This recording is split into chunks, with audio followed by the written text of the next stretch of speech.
Сәлеметсіңдер ме балалар? Бүгін бізде екінші сабақ заттар тобын салыстыру. Бүгін біз заттар тобын салыстырып үйренеміз. Ең алдымен бірінші есепке қараймыз. Суретте қай заттар артық, қайсысы кем, қай заттардың саны тең деген сұрақтар. Бұл жерде үстелдің үстіне қараймыз. Тәрелкеде 4 қызыл алма және 3 қызыл алма тұр.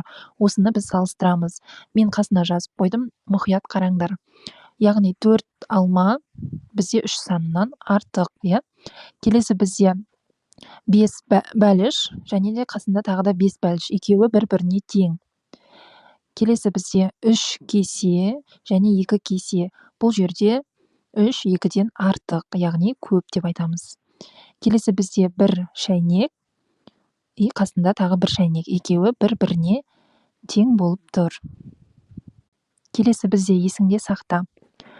Қараймыз, бұл жерде 4 тәрелке және 4 кесе бар. Яғни 4 тең 4-ке, екеуі бір-біріне тең болып тұр. Келесі бізде 4 кесе және 5 тәрелке да.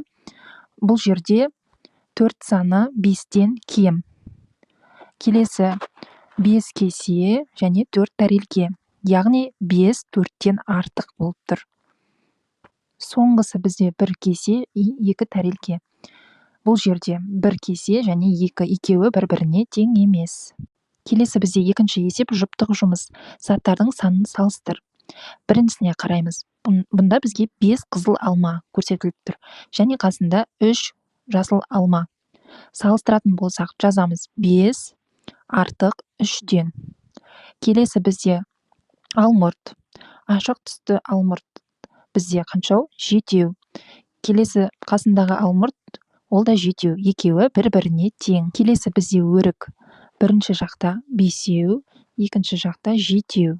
Екеуін салыстырғанда 7 5-тен артық болып саналады. Бізде келесі үшінші есеп.